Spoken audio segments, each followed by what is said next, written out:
This is Inside Indiana Business Radio for the afternoon of September 29th, 2022. I'm Alex Brown. DePaul University says efforts continue with the creation of its new School of Business and Leadership. Vice President of Academic Affairs Dave Burke says the university has approved several new majors, including finance and business analytics, as well as a new minor in entrepreneurship. All of the students who are exploring these new majors will be also exposed to oral and written communication, diversity, equity, inclusion, cross-cultural understanding. So we're taking liberal arts and sciences approaches and bringing them to these new disciplinary areas. The new business school is set to launch next fall. Florida-based Masonite International Corporation is reducing its staff in St. Joseph County. The company, which manufactures doors for residential and commercial applications, said in a notice to the state it will lay off more than 30% of the workforce at its facility in the town of Walkerton.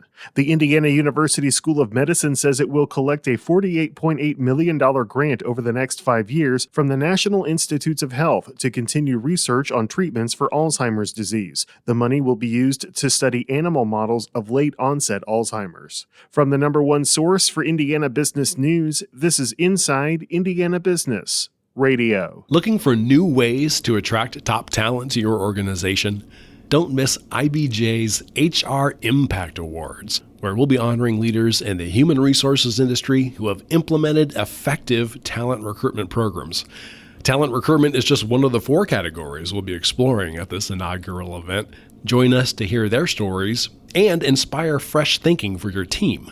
Learn more and RSVP at ibj.com/events. Whether it's a new hire or a noteworthy promotion, IIB's Big Wigs and New Gigs serves as a platform to promote your team. Our revamped offering includes being featured on both the newly redesigned newsletter and at InsideIndianaBusiness.com. Subscribers to the Business News subscription save $10 off every listing. Plus, you can save $100 by bundling your submission to IIB with the Indianapolis Business Journal or the Indiana Lawyer. More at InsideIndianaBusiness.com. Some Hoosiers are pleading with the Indiana Bureau of Motor Vehicles to keep local branches open as the agency debates additional closures and pushes for more digital service transactions. The BMV has closed 8 branches around the state since 2019, according to agency data.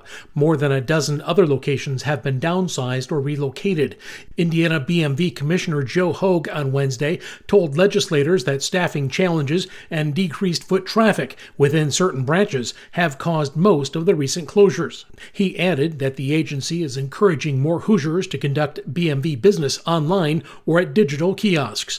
But an Indiana Capital Chronicle review of dozens of public comments submitted by those who live in communities with pending shutdowns show that local residents believe their branches are a vital and necessary resource. With nearly half of all BMV transactions this year completed online, Hogue noted that fewer agency employees are needed inside branches. Currently, the BMV operates 124 branches statewide.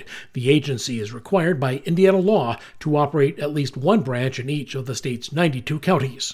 Wes Mills, Inside Indiana Business Radio. Greensburg-based Rolls Event Services, in partnership with Russ Hubler Automotive Group, has acquired High Point Event Center in the Decatur County city. The indoor facilities are used for weddings and other events, but the broader 15-acre campus includes an apple orchard, pumpkin patch, and other gardens. Eric and Alyssa Rolls will oversee daily operations of High Point.